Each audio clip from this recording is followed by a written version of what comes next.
പത്തനംതിട്ട പീഡന കേസിൽ ഞെട്ടിക്കുന്ന വെളിപ്പെടുത്തലുകളും അതുപോലെ തന്നെ അറസ്റ്റും കേസുകളുമൊക്കെയാണ് ഓരോ ദിവസവും പുറത്തു വന്നുകൊണ്ടിരിക്കുന്നത്.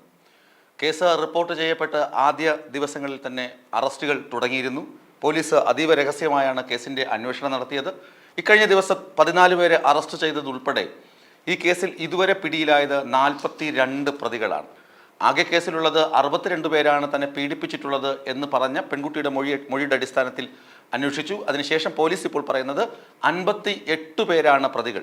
ആകെ രജിസ്റ്റർ ചെയ്യപ്പെട്ട കേസുകളുടെ എണ്ണമാകട്ടെ 29. ആലോചിച്ച് നോക്കുക കേസിൻ്റെ വ്യാപ്തി, വലിപ്പം. ഇന്ത്യ കണ്ടതിൽ വെച്ച് ഏറ്റവും വലിയ പോക്സോ കേസാണ്. ഏറ്റവും കൂടുതൽ പ്രതികളുള്ള, ഏറ്റവും കൂടുതൽ കാലം നീണ്ടുനിന്ന, ഇടവേളകളില്ലാതെ, ഇടതടവില്ലാതെ ഒരു പെൺകുട്ടി 5 വർഷം പീഡിപ്പിക്കപ്പെട്ടതിൻ്റെ ഞെട്ടിക്കുന്ന കഥകളും വിവരങ്ങളും വസ്തുതകളുമാണ് പോലീസ് അന്വേഷിച്ച് കണ്ടെത്തിക്കൊണ്ടിരിക്കുന്നത്. പെൺകുട്ടിയെ പീഡിപ്പിച്ചവരിൽ ഒരാൾ ഇപ്പോൾ വിദേശത്താണുള്ളത്. അയാളെ നാട്ടിലെത്തിക്കാനുള്ള ശ്രമവും പോലീസ് തുടരുന്നുണ്ട്.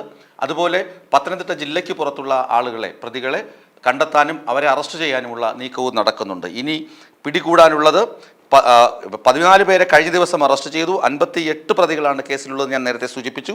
ഇനി 16 പ്രതികളെ കൂടി കസ്റ്റഡിയിൽ എടുക്കാനുണ്ടെന്നാണ് Pathanamthitta S P T G Vinod Kumar നൽകുന്ന വിവരം. ഏതൊക്കെ സ്റ്റേഷനുകളിലാണ് ഈ കേസ് രജിസ്റ്റർ ചെയ്യപ്പെട്ടിട്ടുള്ളത്? 4 സ്റ്റേഷനുകളിലായിട്ടാണ് ഈ കേസുകൾ രജിസ്റ്റർ ചെയ്യപ്പെട്ടിട്ടുള്ളത്. പത്തനംതിട്ട ഇലവന്തിട്ട പോലീസ് സ്റ്റേഷൻ, അതുപോലെ തന്നെ പത്തനംതിട്ട പോലീസ്, അതുപോലെ പന്തളം പോലീസ് സ്റ്റേഷൻ, പിന്നെ മലയാലപ്പുഴ പോലീസ് സ്റ്റേഷൻ. ഇങ്ങനെ 4 പോലീസ് സ്റ്റേഷനുകളിലാണ് ഈ 29 ക്രൈമും രജിസ്റ്റർ ചെയ്യപ്പെട്ടിട്ടുള്ളത്.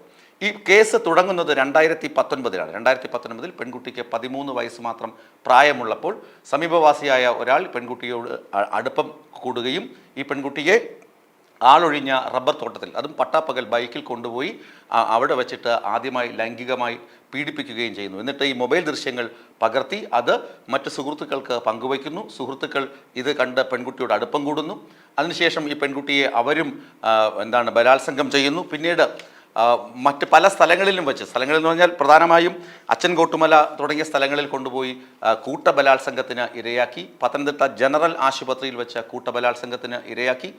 അങ്ങനെ കഴിഞ്ഞ ഒരു വർഷത്തിനിടയിൽ കഴിഞ്ഞ ദിവസം പിടിയിലായ ഒരു യുവാവിൻ്റെ ഇടപെടലിനെ തുടർന്നാണ് 2 തവണ കഴിഞ്ഞ വർഷം, അതായത് 2024 ഈ പെൺകുട്ടി കൂട്ടബലാത്സംഗത്തിന് ഇരയായതെന്ന് പോലീസ് വെളിപ്പെടുത്തി. കൂട്ടബലാത്സംഗം എന്ന് പറയുമ്പോൾ ഒരു ദിവസം തന്നെ 5 or 6 പേർ ആ പെൺകുട്ടിയെ റേപ്പ് ചെയ്തു എന്ന് അർത്ഥം. ആലോചിച്ച് നോക്കുക, പെൺകുട്ടി എന്ത് കഠിനമായ മാനസിക വ്യഥകളിലൂടെയും എന്ത് കഠിനമായ പീഡനങ്ങളിലൂടെയുമാണ് കടന്നുപോയതെന്ന്. പത്തനംതിട്ട പ്രൈവറ്റ് ബസ് സ്റ്റാൻഡ് കേന്ദ്രീകരിച്ച് പ്രവർത്തിക്കുന്ന പീഡന മാഫിയ, അതായത് സ്ത്രീ പീഡന മാഫിയയുടെ കൈകളിൽ ഈ പെൺകുട്ടി അകപ്പെടുന്നു. ഈ പെൺകുട്ടിയുടെ മൊബൈൽ ഫോൺ സിം അച്ഛൻ്റെ പേരിലുള്ളതാണെങ്കിലും സ്മാർട്ട് ഫോൺ ഉപയോഗിക്കുന്നത് പെൺകുട്ടി തന്നെയാണ്.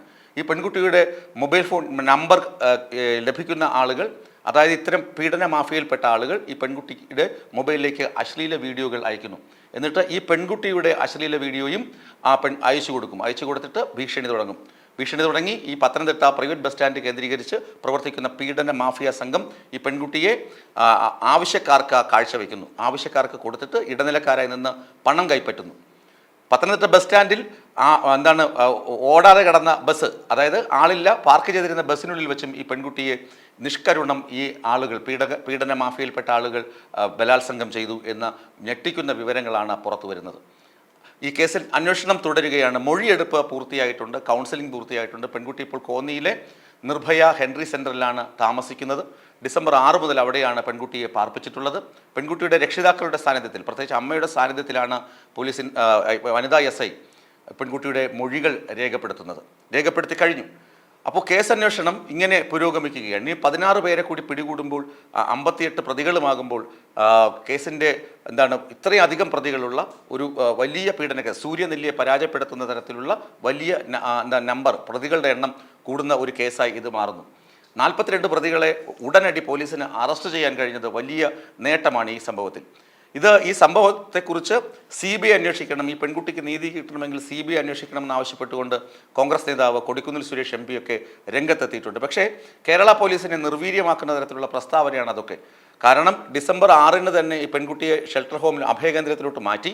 അതിനു മുമ്പ് ലഭിച്ച വിവരങ്ങളുടെ അടിസ്ഥാനത്തിൽ പോലീസ് അതീവ രഹസ്യമായി അന്വേഷണം മുന്നോട്ട് കൊണ്ടുപോയതുകൊണ്ട് മാത്രമാണ് ഈ 42 പ്രതികളെയും ചുരുങ്ങിയ ദിവസങ്ങൾക്കുള്ളിൽ പിടികൂടാനും റിമാൻഡ് ചെയ്യിക്കുവാനും പോലീസിന് കഴിഞ്ഞത്. അല്ല, ആദ്യമേ തന്നെ ഇത് വാർത്താമാധ്യമങ്ങളിൽ പബ്ലിസിറ്റിയും അതുപോലെ തന്നെ വാർത്തകളും വന്നിരുന്നുവെങ്കിൽ ഈ കേസിലെ പല പ്രതികളും ഇതിനകം തന്നെ ഒളിവിൽ പോകുമായിരുന്നു. ഇത് രഹസ്യമായി ആരുടെയൊക്കെ പേരുവിവരങ്ങളാണ് പെൺകുട്ടി നൽകിയിട്ടുള്ളത് എന്ന് ആർക്കും അറിയില്ല. ഈ പെൺകുട്ടിയെ ഉപദ്രവിച്ചിട്ടുള്ള എല്ലാ ആളുകളുടെയും ലിസ്റ്റ് പെൺകുട്ടിയുടെ കൈകളിലുണ്ടായിരുന്നു. ഏകദേശം 32 പേരുടെ ഫോൺ നമ്പറുകൾ, വിവരങ്ങൾ ഒക്കെ ഈ പെൺകുട്ടി മൊബൈൽ ഫോണിൽ സേവ് ചെയ്തിട്ടുണ്ടായിരുന്നു. മറ്റുള്ളവരുടെ പേരുവിവരങ്ങൾ എഴുതി വെച്ചിട്ടുണ്ടായിരുന്നു. പ്രത്യേകിച്ച് ഒരു കായിക താരം കൂടിയാണ്. അല്ലാതെ അബ്നോർമാലിറ്റി ഉള്ള ഭിന്നശേഷിയുള്ള ആളുകളൊന്നും അല്ലല്ലോ. ഓർമ്മശക്തി ഇല്ലാതിരിക്കാനും അതൊക്കെ. അതുകൊണ്ട് തന്നെ ഈ പെൺകുട്ടിയെ പീഡിപ്പിച്ചവരെ എന്നെങ്കിലും ഒരിക്കൽ ഇവരെ നിയമത്തിന് മുന്നിൽ കൊണ്ടുവരാൻ പറ്റുമെന്ന ഉറച്ച വിശ്വാസം പെൺകുട്ടിക്കുണ്ടായിരുന്നു. ഒരു പക്ഷേയെങ്കിൽ ഇതിനു മുമ്പേ കൗൺസിലിംഗ് സെൻ്ററിലോ അല്ലെങ്കിൽ ഈ രക്ഷിതാക്കൾക്ക് ഇത്തരം കാര്യങ്ങളിൽ അതായത് പെൺകുട്ടിക്ക് എന്തെങ്കിലും പ്രശ്നമുണ്ടെന്ന് അവർക്ക് തോന്നിയിരുന്നുവെങ്കിൽ അവർ ഇതിനകം തന്നെ പെൺകുട്ടിയെ ആരെങ്കിലും മുന്നിൽ എത്തിച്ചേനെ. പക്ഷേ ഇത് പെൺകുട്ടി പഠിക്കുന്ന സ്ഥാപനത്തിൽ നടന്ന കൗൺസിലിങ്ങിലാണ് ആദ്യം പെൺകുട്ടി ഇക്കാര്യങ്ങൾ വെളിപ്പെടുത്തുന്നത്. ഒരു പക്ഷേയെങ്കിൽ നേരത്തെ കൗൺസിലിങ്ങിന് വിധേയായിരുന്നുവെങ്കിൽ ഈ പീഡനത്തിൻ്റെ കാഠിന്യം കുറച്ചെങ്കിലും കുറയ്ക്കാൻ കഴിയുമായിരുന്നു. പെൺകുട്ടി നേരത്തെ തന്നെ സത്യങ്ങൾ വെളിപ്പെടുത്തി തന്നെ പ്രതികൾ അകത്താകുകയും ചെയ്യുമായിരുന്നു. പക്ഷേ അതിനുള്ള അവസരം പെൺകുട്ടിക്ക് ലഭിച്ചില്ലെന്നാണ് ഇതുവരെ ലഭിക്കുന്ന വിവരങ്ങൾ. ഏതായാലും പത്തനംതിട്ട പോലീസ് കൃത്യമായ അന്വേഷണമാണ് നടത്തുന്നത്. അജിത ബീഗം, റേഞ്ച് DIG അജിത ബീഗത്തിനാണ് ഇതിൻ്റെ മേൽനോട്ട ചുമതല. ജില്ലാ പോലീസ് മേധാവി അദ്ദേഹത്തെ ഉൾപ്പെടുന്ന ടീം 25 സംഘമാണ് കേസ് അന്വേഷിക്കുന്നത്. അതുകൊണ്ട് തന്നെ ഈ 42 പ്രതികളെയും കോടതി റിമാൻഡ് ചെയ്തു. ഇനിയുള്ള 16 പ്രതികളെയും ദിവസങ്ങൾക്കുള്ളിൽ തന്നെ പിടികൂടാമെന്ന പ്രതീക്ഷയാണ് പോലീസ് പങ്കുവയ്ക്കുന്നത്.